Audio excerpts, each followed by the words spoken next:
sure at 8 o'clock this morning when I was picking up donuts if I would be eating 3 dozen all by myself. Not that I wouldn't have minded, but so thanks for coming. We may have some other people wander in, but there are plenty of coffee and donuts over there.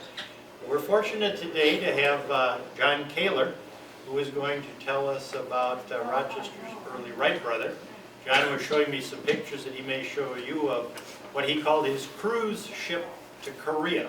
And I'm not sure if people that spent time in Korea thought of going over as a cruise or not, but maybe it was different if you were a flyboy and could get off the ship and then land back down. I give you John, and he will entertain you today. So thank you, John. Well, as all of you already know, I'm John Kahler. I've lived around the Rochester area most of my life, and in Minnesota all my life. I spent all my working lifetime either dodging work and going out flying airplanes or trying to run a hotel or 2 or 3 or 4. And I retired in 1980, and since then I've been able to do all kinds of grand and glorious things, not the least of which is to go around the country visiting aviation museums, which really are, I guess, maybe my first love. This last fall, my wife and I had to go to Dayton, Ohio to a meeting, and I had the good fortune of going to the Air Force Museum, of course. And then we decided, since in Dayton, Ohio, you've got the Air Force Museum, which if you want to put your mind to it, you can spend 2 or 4 days going through it and never see it all. You got to go back again.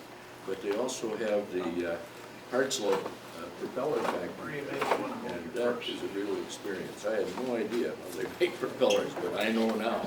And they make metal ones, and they make wooden ones, and so forth. And they also have the Waco Museum, and I think most of you will remember that name from early aviation days. Before 1929, they built more Waco airplanes than any other airplane in the United States. So it does have an interesting background. And then there was something in Dayton that I'd never heard of before called the Carillion Museum and Park. And if you ever go to Dayton, Ohio, and you like aviation and you like history, go to that park. It's partially sponsored by National Cash Register, NCR. It's not too far from downtown Dayton. And at that park, they have not a replica, not a rebuild, they have the original 1905 Wright Flyer in living color. And it just, I don't know why airplanes don't usually take my breath away, but when I walked in there, the setting they have it in and the shape that it's in, it just took my breath away. Well, anyway, so we puddled around the Dayton area, and we decided as long as we've gone this far, let's really do it up brown. So we went to Elmira, New York. A few years ago, I couldn't pass my flight physical, so I took up soaring, because they don't have to have a flight physical. And I've been soaring ever since. So, most of it in bars or someplace like that, but soaring ever since.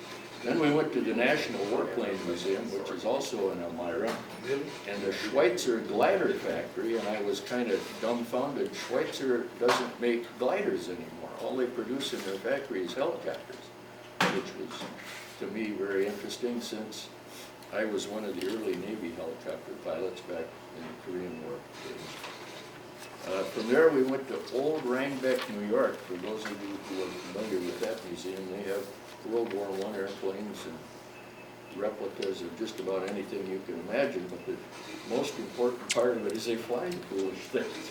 Cold Parent's still alive? No, I think he's passed on, but the museum is there.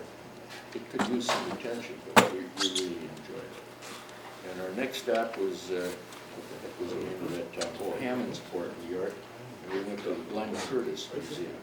So I got to see the Wright brothers end of it and the Curtiss end of it, and they don't match. We had terrible fights during their lifetime.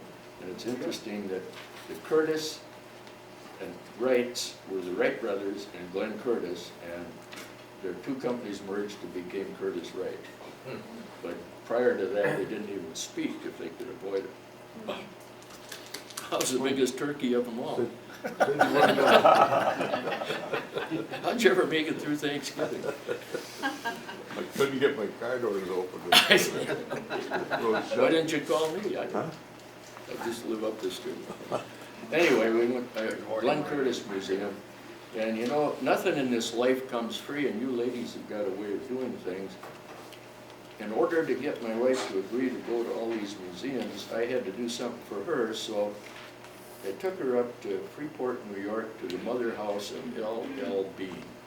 And she could shop her living eyes out. I didn't give her any money, but she did go shopping. I put all this in as kind of a prelude because I wanted you to understand that I'm dead serious about this aviation business, and I have really enjoyed it. What are you two doing here? Yeah, no, I don't want that. Now, this is me a few years ago when I got out of the Navy and I was looking for work. And I would like to be sure that everybody realizes that we always need a handout or something. Why don't you just take that? It's much easier. What? I flew with the stuff. You did. Okay. Fine. Now, another of the things that I find interesting is, I'm not sure. I'll get it from there. The biggest problem we have with aviation is nobody wants to take responsibility for anything. If it costs money, it's somebody else's fault. If something breaks, it's somebody else's fault. And one day somebody sent me this, and I had to agree. It's kind of like going to coffee with a couple of friends over at Barlow's in the morning. Nothing is organized. And that's that. Now, before I get into the Minneapolis airport and the Rochester airport, let's see if I can get this one right. So, boy, there we are. A few years ago, the state legislature decided that they wanted to study the possibility of closing the Minneapolis airport and building a new one down by Hastings. And I got deeply interested in it because of a fellow named Jerry Gratis, who didn't have to convince me, but he and I did a lot of talking and work together. And I was convinced that Rochester Airport would just fold up and go away if they built the new airport that close, because nobody would be, no airline was going to fly 25 miles. And so I got on what they termed the dual track task force. It was a little offshoot of the Metropolitan Airport Commission in Minneapolis, and we spent a whole year evaluating the possibilities and concluded that it wasn't a very good idea. And I think we can thank our lucky stars that it came out that way, because the Rochester Airport has grown since that time, and the Minneapolis Airport is still up and running. It's just too bad that they didn't use the zoning and planning a little more carefully in the Twin Cities, because they let people build right up to the fence line. But that's history, and none of us could do anything about it. While I'm on the Minneapolis Airport, I thought you might have some interest in some of the projects as we... Oh, does anybody have any questions about this slide? It just shows you where the airport would be in relation. Highway 52 is up here on the left at the bottom. You can see Hampton there. So that gives you a general location of the airport. Nice and flat. Very flat land there. Very, very expensive farmland. And very mad people when they heard they were going to use it. This is one of the slides of the new part of the airport up in Minneapolis. For those of you who have gone through there, you've probably gone right through this area. It's where they put what they call the green gold connector. That's so you can get from one side of the airport to the other without walking 17 country miles. And it still seems like it's 17 country miles. But this is right at that intersection. Mm-hmm. And after 9/11, a lot of those shops and stores were in kind of rocky position, but I've been told that everything is coming back now.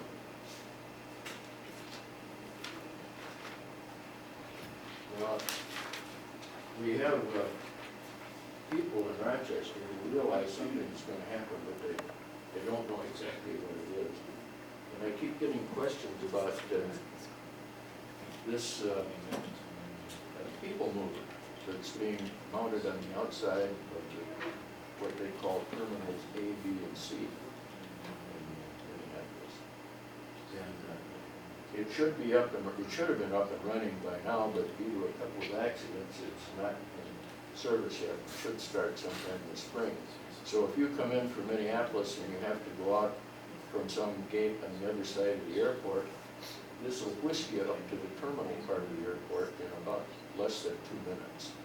And you can't walk it in 20 minutes, 25 minutes. It's really going to be an enhancement for the airport.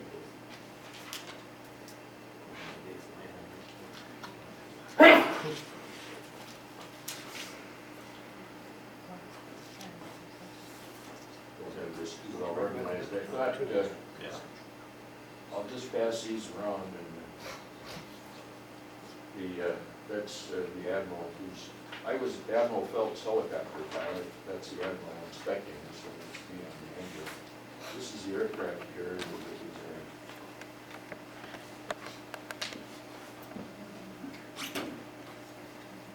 That we were on.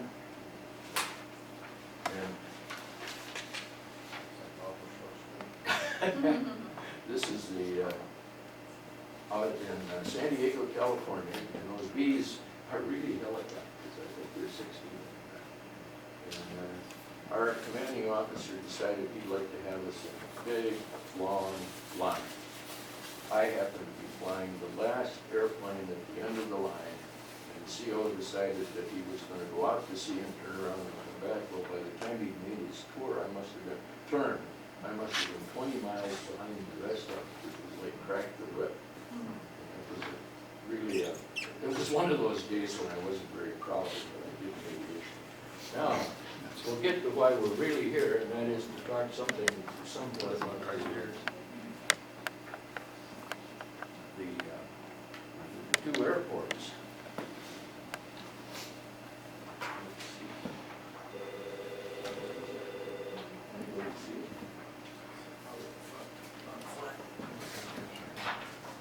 Good,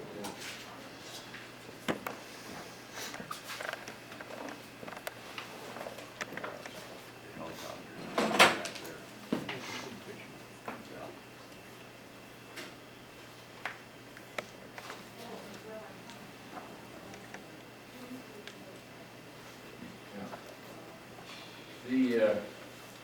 I'm going to talk about the Minneapolis airport first because that's the way I got it in my book, but it doesn't mean that it's any more important than the Rochester airport. The Minneapolis airport is part of a 7-airport group. It's the Twin City International plus 6 reliever airports. And the relievers are strategically located around the Twin Cities. Does anybody know what a reliever airport really is? Does anybody want to know what a reliever airport Yeah, you really can't is? land at the main one, so you have a place to go to. Yeah, well, that's about right. The reason they bought the reliever airports was so that they could provide facilities for small airplanes to stay away from the major airport where you had all the big airplanes. And it's worked out beautifully for the system like that. There are, well, as we go through this, you get the idea. MAC was formed by the state legislature 60 years ago, and it is the governing body for the Metropolitan Airport system. It's a public corporation, and it was funded and founded by the state legislature in 1943. That's 70 years ago. My addition is in there. And it was to provide safe, efficient, economical, and environmentally sound aviation. Responsible for developing and operating regional air transportation systems. One of the things that some people fail to realize is that the Minneapolis airport isn't just there to serve the 7-county area or the Twin Cities. It is really a regional transportation hub. And we have to keep remembering that when we're marketing it, South Dakota, North Dakota, nearby Wisconsin and Iowa are all part of it.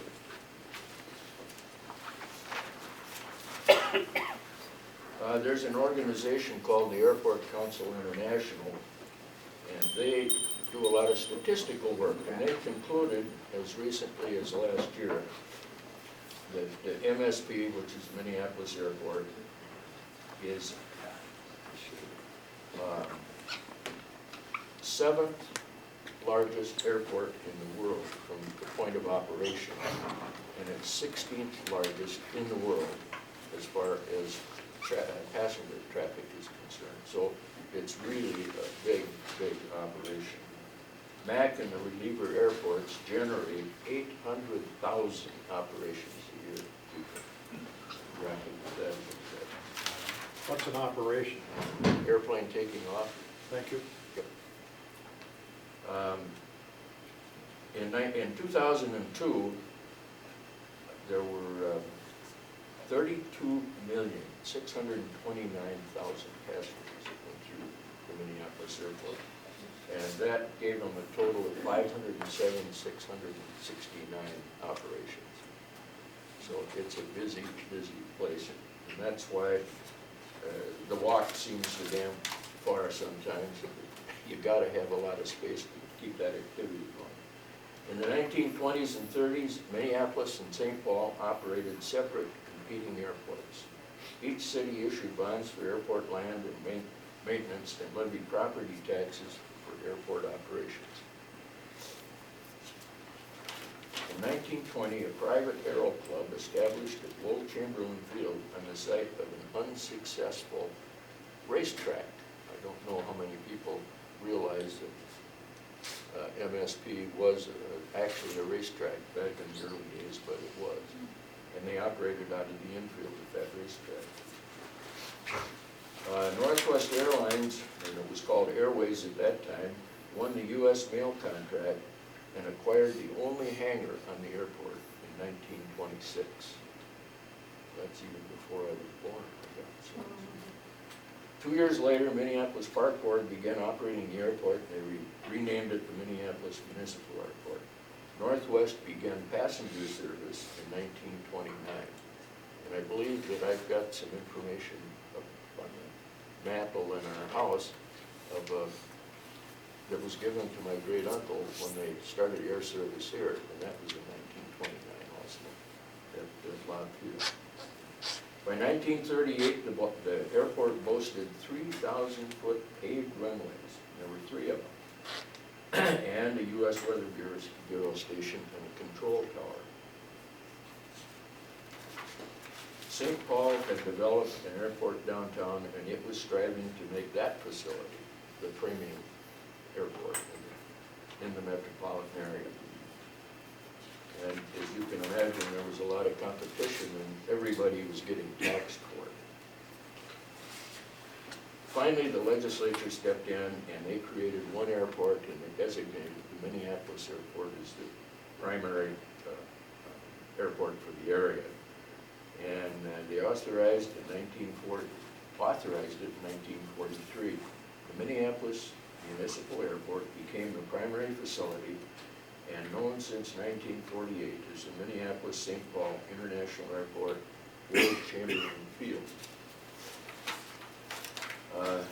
MAC, that's the governing body, can own and operate airports within 35 miles of the city halls of Minneapolis and St. Paul. And that's why it's referred to as Twin City all the time. Today they operate one of the nation's largest airport systems, and I've already explained where some of that information comes from. In 2002, if you take the 7 air, can you hear me? A little louder, please. It's too bad the old fellows have trouble. I have coffee with Bob Springer almost every morning. He can't hear anything there either. You wait. I do wait. In 2002, the 7 airports had 1.3 million takeoffs and landings and And these were the airports that are owned by the MAC, or the Metropolitan Airport Commission. MAC is made up of 15 commissioners. One is the chairman, and then there are 14 commissioners. I was a commissioner for 6 years and enjoyed it very much. But of the 16 commissioners, 12 of them are appointed by the governor, and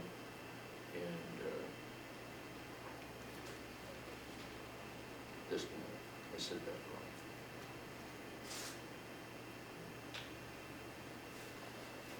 Fourteen of them are appointed by the governor, and one each are appointed by the mayor of Minneapolis and the mayor of St. Paul. The mayors may take the position themselves, but I don't know of any time when they've done that. They've usually designated somebody. And then the 15th person, of course, is the chairman.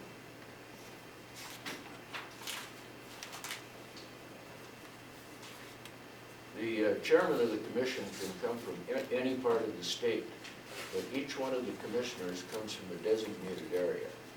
In the early days of the commission, all of the commissioners came from the metropolitan area, and they just, like legislative districts, divided the metropolitan area up and then had a commissioner drawn from that area. It became apparent that they weren't serving the region as they were supposed to be, so they took 4 positions out of that, and they had 2 positions that were called minor airports and 2 positions that were called key airports. The key airport designation went to Rochester and to Duluth, and the minor went to Moorhead and to Marshall, Minnesota. When Jesse Ventura became governor, everything went out the window, and he ended up selecting people from the northeastern part of the state, so there were 3 outstate representatives from the northeast, nobody from the southeast, nobody from the northwest.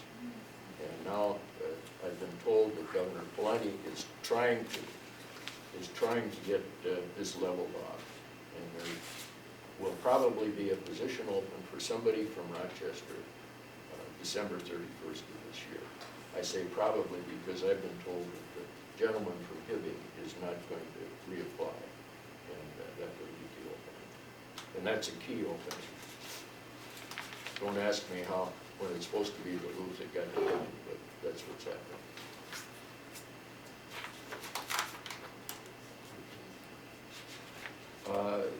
When it comes to decision-making at the Minneapolis airport, almost all decisions are made by the commission. We do, as a commission, they do report to the state legislature, but that's very seldom are we called on to make an official report to them. They go over our books and they see to it that we're operating as efficiently as we can, and from that point on, unless there's something specific, we seldom hear from anybody over at the legislature. Day-to-day operations are handled by the airport staff, and I'm happy to say that I was proud to work with those people. It's one of the leaner airport operating staffs of any airport in the United States, in the world for that matter, and it operates very efficiently. When 9/11 came along, everybody had to cut back, of course, and it was very difficult for the airport commission to take anybody out of their staff because they were operating that lean. And I think that they've proven, even to Northwest Airlines, that if you operate efficiently, you can weather some of these storms.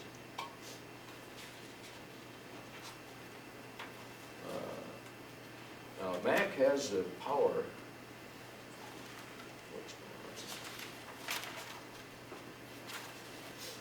Some of the powers of the commission: it may acquire, establish, develop, extend, and operate airports, but not construct a major new airport without approval of the legislature. So they can do almost anything they have to do in order to make an airport more usable, but they can't up and start a major new airport without prior approval. They can level property taxes to pay debt on general obligations. They may levy a limited property tax. The minor percent, but property tax for operations and maintenance. The airport commission has never levied a tax. The last time they levied a tax was in 1980, and that was to help us get into the expansion of the present airport in Minneapolis. That was before my time. Prior to then, the only time they levied a tax was back in 1961. Yes? Can they acquire land outside the airport? No, They cannot. they cannot. They, There's a map which shows the airport, and outside of that, they can't acquire land. I was thinking about noise abatement. Might be cheaper to buy some of these houses than, well, they've been doing that. So They paid for insulation. Something like $238 million has been invested in insulating homes. The big problem when you start dealing with that, it sounds like it's kind of simple. Why not just buy it and clear the land and Yeah, make a buy golf a- course? But the cities really get all puckered up because they're going to lose tax revenue. So they don't want any of those houses to disappear. So you got a two-headed monster working. Anybody else got any questions about that noise abatement? We may be faced with that someday here in Rochester, but from what I'm seeing, the people that handle the, what am I trying to say? The Zoning? yeah, the zoning and so forth, have done a good job of protecting the airport and also protecting future homeowners. Because somebody will build a house next to an airport, and then they're gonna be mad because it's noisy. And nobody seems to remember that airplanes aren't butterflies.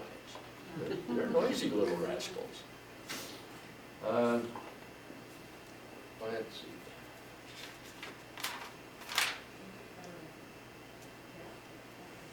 Roughly 40% of all revenues from the Minneapolis airport are generated by rates and fees to the airline. And then 20% of the operating income comes from concessions like parking and the rentals of the stores that I showed you a picture of there. The balance of it, we have to make up by ingenious plotting.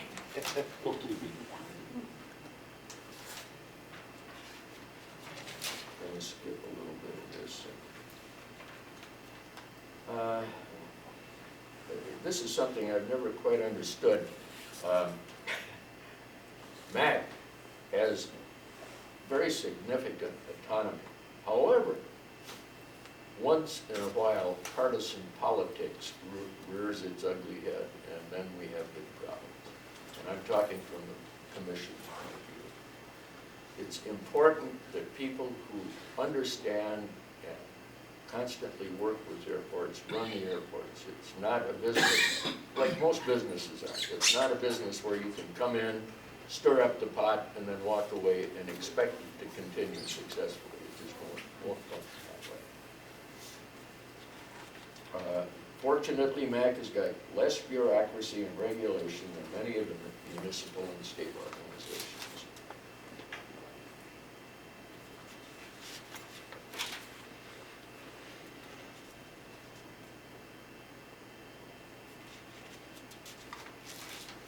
One of the things of which the Metropolitan Airports Commission is most proud is that they have been able to provide a very, very high level of service to the region that they function in, and do it at a cost that is less than at most airports around the country. And the way they measure that is cost per enplanement. In other words, how much does it cost the airline in fees to board on an airplane? Now, in San Francisco, the cost to the airline is $19.46 a passenger. Denver, $16.30. O'Hare, $9.38. MSP, $4.93. There are some airports that are less expensive than Minneapolis. Las Vegas at $4.90, but they don't have to have the snow removal equipment. And they don't have to have a couple other things that the warm weather gives an advantage. In Phoenix, Los Excuse Angeles. me, John, could you comment on why the Minneapolis airport is so much lower? Do they not have unionized employees, or They do they have pay lower wages, or what is the reason it's so much lower? Well, part of it is that they run with such a lean staff. Yeah, The rest of it is that we haven't had a tremendous, by comparison, a tremendous amount of new construction. So the depreciation isn't going on the books, Okay. and it doesn't have to be Well, that makes a lot of recaptured. As far as wages are concerned, MAC is like any other governmental type body, and either you are on par with other organizations or you don't have any employees. It's just plain and simple. And MAC has been very, very efficient in their hiring practices, and they've been super good in training. And I think that's why the system is able to run. well, I would think it would be a desirable place to work for those that wanted to do the kind of work they have, because you can't send it offshore to China or somewhere, and you have to be there. Well, there's a lot to that. However, you've got to make the environment right for the people too. And it's a two-way street. They really do a good job. Are they unionized? Yes, many of them are. Many of them. Some of them aren't. I would think Northwest's base up there would be a tremendous source of revenue. Well, they have 80% of the operations that go on at the airport, so through their system, 80% of the money that comes to the airport comes from that one airline. But they have a huge base there for the maintenance and the repair of the aircraft. right? Sure. Yeah. Those big hangars where it's actually a business. My point is that Minneapolis Airport's got a source of revenue that a lot of the other airports don't have in terms of building the airplanes and refurbishing airplanes. Well, I wouldn't want to play that down. There's something to that, but please remember that there are many airports around the United States, but Detroit is a good example, that are hubs for major airlines, and they've got the same facilities. And so Northwest Airlines, if my figures are correct, employs about 200,000 people. 200,000? Yeah, all over in their system. And about 20,000 of those are in the Twin Cities. I hope I'm not stretching that, Art, but they've got people all over the world, so got to keep that in mind. Okay? Well, so much for the, No, that's not good. yeah, in 2002, now here is part of the answer to your question. MSP boarded 34 million passengers in round figures. They have 540 employees on the staff at MAC. That means that we have 63,519 passengers per employee. At Phoenix, they boarded 34,300,000. They have 671 employees. And so their boarded passengers amounted to 51,000 per employee. You get down to San Francisco, they've got 1,458 employees, and the numbers of passengers per employee are 24,211, or less than, much less than half of the Twin Cities. Los Angeles has got 2,500 employees, but they boarded 61 million passengers out there.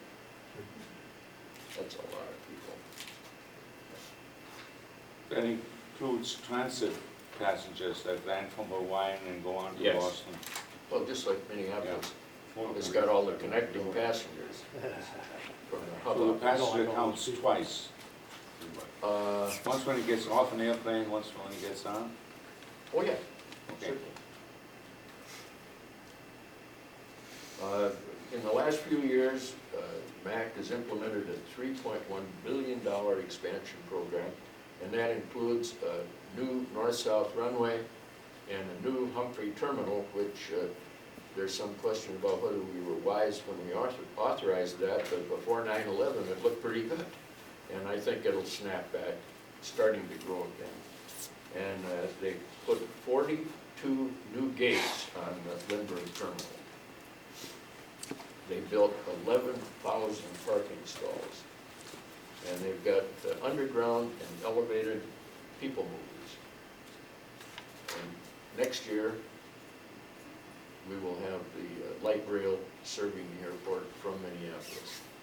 And that's going to be something to behold when they get that up and running, because nobody's ever done it the way we're doing it.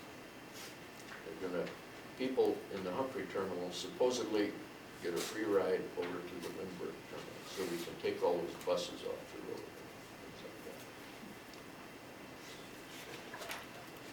that. Okay. Does anybody have any questions about the Minneapolis airport that they would like to address? I have two. Go. Yeah, sort of in the order of pet peeves, and maybe you can shed some light on it. One is, in this weather, you have to de-ice airplanes. Yep. And you've been, and I've been in a situation where it was de-iced, you go out, then it took too long, you come back and get de-iced the second time. Why doesn't the airport provide the de-icing? Why does every airline do it itself? Why don't you have one de-icing station at the end of the runway and where you turn, say, and de-ice right there and take off? Whether it's a United airplane or a Northwest airplane, shouldn't make any difference. And charge for the service. Okay. That's exactly what's happening at Minneapolis right now. It is? Part of this $3.1 billion expansion thing called for 4 de-icing stations, Fantastic. 2 on Thank each you. end of the field. Thank you very much. Yes. Now, part of the reason that it was impossible to do that was because they had no way to capture the de-icing materials that went onto the ground. They had to build great big Oh, yeah. de-icing holding ponds to collect all of that stuff and then get it trucked out of there.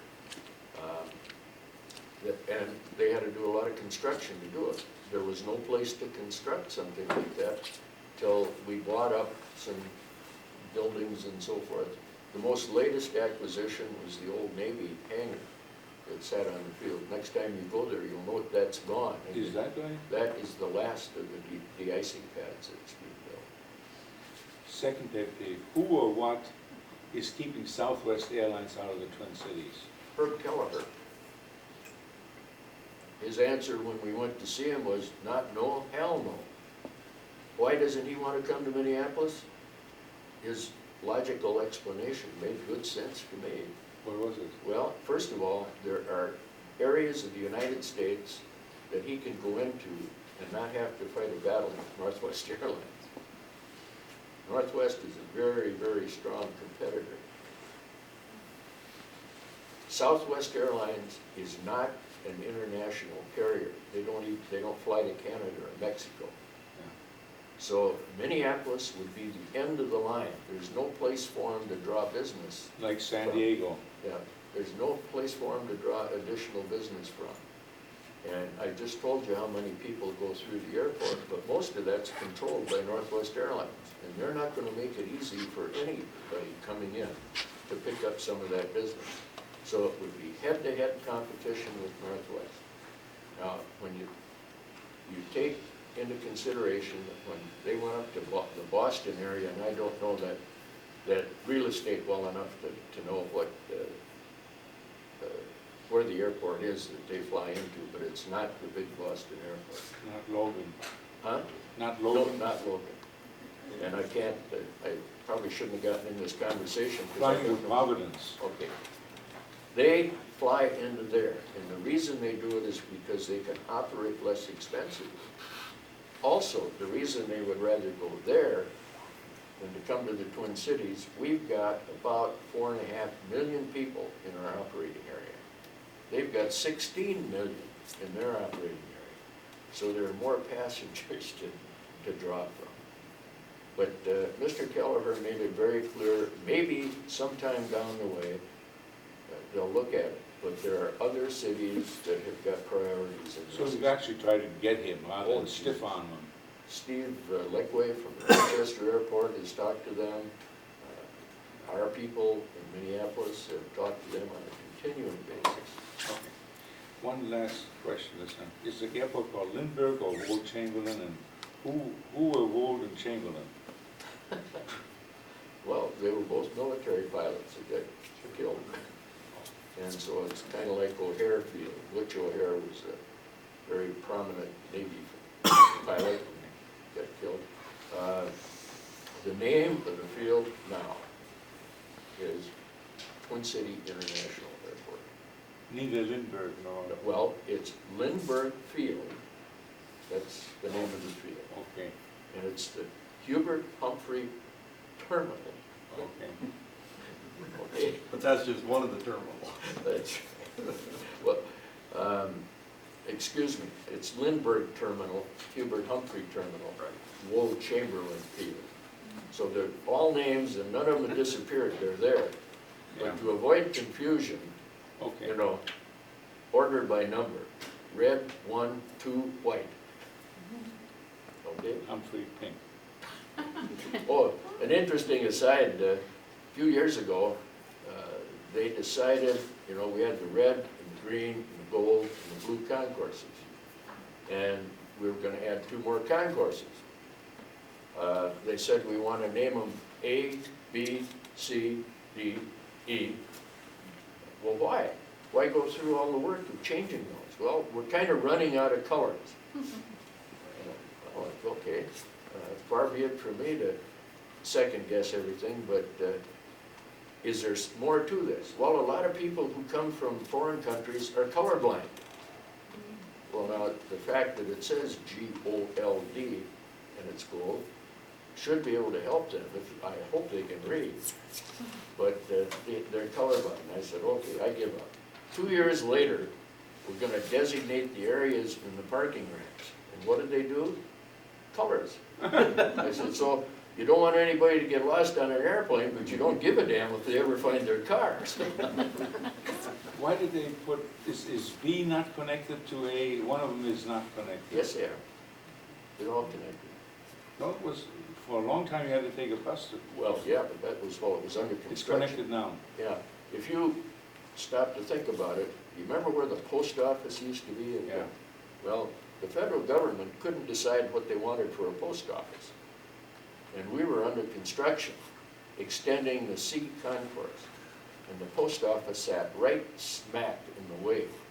So we built from out by Highway 5, coming inbound toward the terminal, and then built from the terminal out toward Highway 5, and we had to wait till the post office could be removed before we could put that connector in there. And that's what caused all that busing and everything.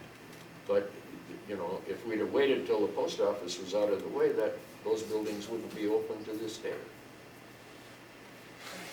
John, could you talk about the moving sidewalks a little bit? Have they worked, and have they not worked? Are they gonna expand them? Are they gonna get rid of them? Well, they're sure not gonna get rid of them. And as far as I know, they're working super well. I don't, as I travel around the country, I see fewer of the moving sidewalks in Minneapolis not operating than I do in many other airports. Are they figuring out why they break, and are they planning to add more or not? We're kind of at the mercy of the companies that provide the service on those. MAC does not employ people but operate those. But I think they work pretty darn well. The big problem we've had was that people move around the outside of the ABC concourse area.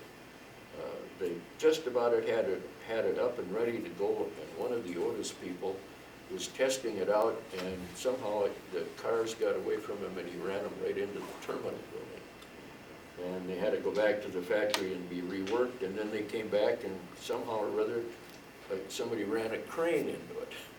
So then they had to take it back. So it's little circumstances that nobody can control. Question. Yes? Is there any study been done to measure the additional cost to the individual traveler because of the dominance of Northwest Airlines in the Twin Cities? Lack of competition? Oh, 100. It's studied until it's just about worn out, but You know, that's one of the things that I found very interesting when I was on the commission. You can get very upset with Northwest and their high fares, but they're an independent company. And that's their business, and we cannot control that. It's too bad, but that's a fact. On the other hand, I think that the people from the upper Midwest, thanks to Northwest being in the area, enjoys better service than people in lots of other parts of the country. So I don't know which is worse, but none of us like to spend more money than we have to. But I don't think we'd want to be around here very long if we couldn't come and go pretty flexibly.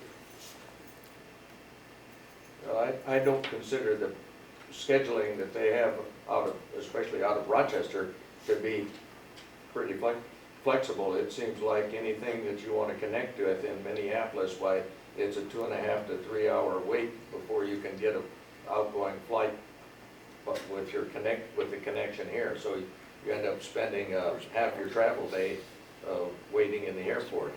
I can't deny that at all. I travel a lot. This last summer, I was on an evaluation tour for the Air Force and flew 28,000 miles. And between the Homeland Security and waits in airports, I was pretty much exhausted after 6 weeks. But, John, excuse me. tell them where you were. What, you told me what countries you went Oh, to, well, how many yeah. hotels? Just a second, I'll touch that. But, you know, I can't say enough about the fact that the Metropolitan Airport Commission cannot demand that Northwest do anything. That's restraint of trade, and we just get in all kinds of problems.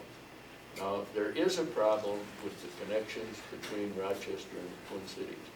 I personally have gone to Northwest Airlines and suggested that they have, in addition to Minneapolis, a flight that would go to Memphis and a flight that would go to Detroit, which would give us a heck of a lot more flexibility.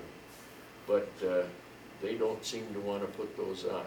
Now, if you'll remember correctly, when there was Republic Airlines and Northwest Airlines and TWA was operating out of here, what was the name of it? Ozark Airlines was operating out of here, and they got bought out. We had a whole lot better service than we have today. When Northwest and Republic merged, if you'll recall, we almost lost all of our service for a while. And then somebody got to somebody, and it started to improve again. Can you speak about Masaba? I read that their pilots only make 17 to 20,000 a year. I read the same thing. That's the junior pilots. But the more senior people make around 60,000, someplace in that range. Are they making money? Sure they are, but they're not gonna if they don't have Northwest Airlines planes to fly. And what I know about that would fill a thimble. I can't, Northwest is one of the bigger shareholders in Masaba. And earlier this year, the two top people at Northwest resigned from the Masaba board. I don't have any idea. I looked at that and I thought, well, that's strange. If I had that investment, I want to be close to it. And the next thing they announced was that they were going to drop the jets that Masaba has been flying. And so that would put Masaba back to a propeller airline. And I don't know why they came up with that, except that they purchased an airline called Pinnacle. And they purchased something like 50 of the Canadian small jets and gave them to Pinnacle Airlines, and Pinnacle is starting to pick up some of the slack. Who purchased it, Northwest? Northwest. And they owned it lock, stock, and barrel till about a month ago, and then they took it public.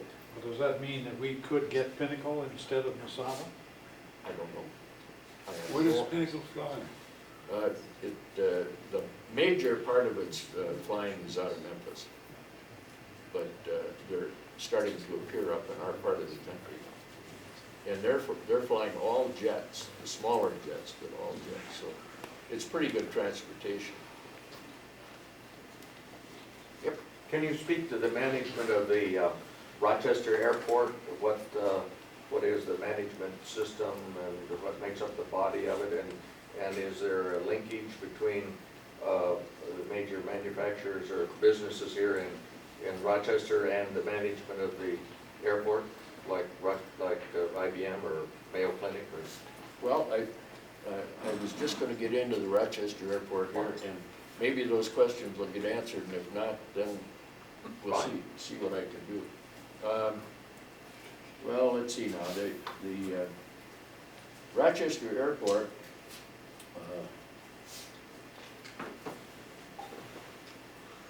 let's go all the way back to 1945. We know that Lobb Field, which was down by the Corncob Water Tower, southeast of that, was our airport. In 1945, that airport was owned by the Mayo Clinic.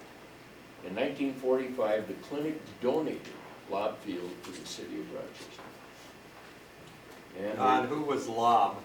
I don't know. Okay. I've been told 3 or 4 times and I always forget. I don't know. I also know that there was another airport for the community prior to Lobb Field, and it was right out just opposite the indoor tennis club, north of the golf course and east in the open fields down there, but I don't know how long ago that disappeared. The city retained the Rochester Airport Company to run the airport. The Rochester Airport Company, by the way, is the Mayo Foundation, so they still have control of the airport. When the present airport was built, it cost $4.5 million. The federal government, through Federal Aviation Administration, contributed $2,250,000. The state of Minnesota contributed $150,000. $1,500,000, I beg your pardon. And the local share was $750,000. The Mayo Foundation donated $500,000 of that $750,000. So the city of Rochester got a brand new airport for $250,000. I'd say that's a heck of a buy.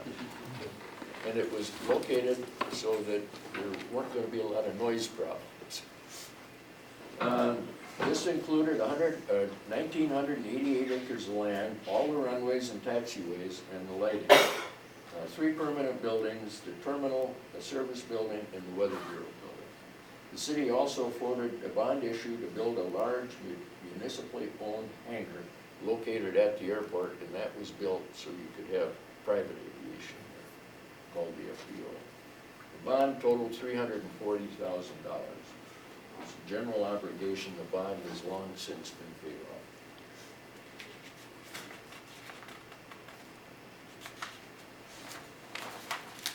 In July 1947, the City Council at a special meeting formed the Airport Commission consisting of 3 members. The members of the commission were specified to be the mayor, the council president, and the city engineer. And that format still exists today. Jerry Braddis was the commission chairman for many, many years. And Lola Helgeson, who was the airport manager back in those days, was part of the group, but he was not a commissioner.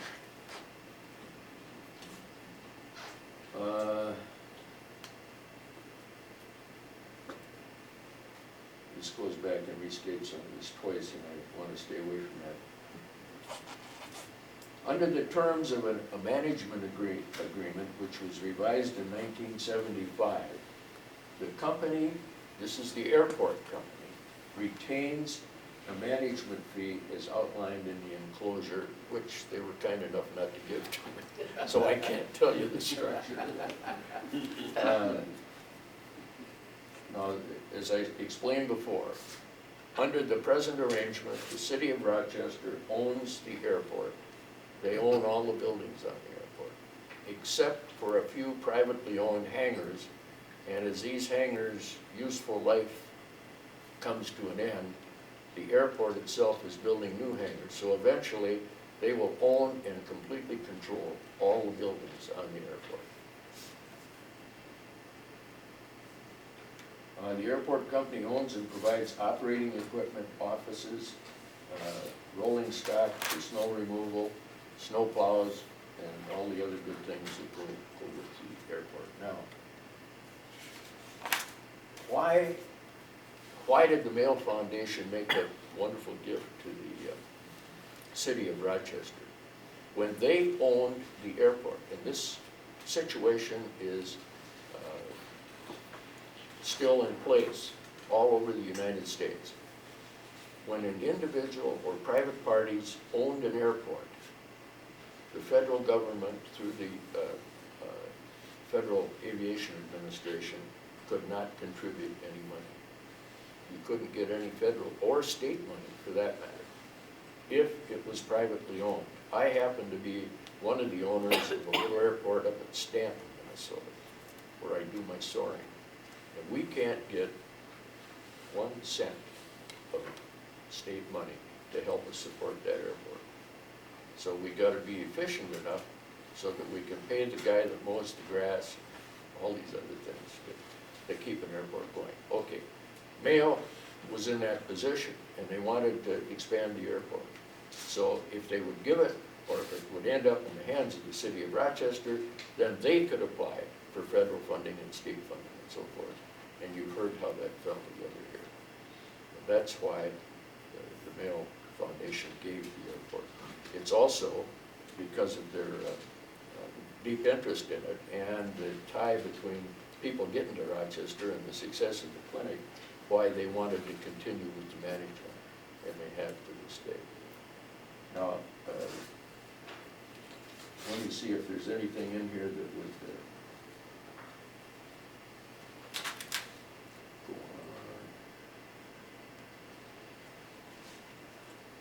on. It's going to get too complicated from that, but the Rochester Airport is very similar to the Minneapolis Airport, except for the fact there are no reliever airports here. So you've got a much smaller staff and operation. From my overview and working with Steve Leckway, Chuck Azama appointed a group of people to update the long-range plan. Hello there. No, we're here. You want me to quit? I'm calling time.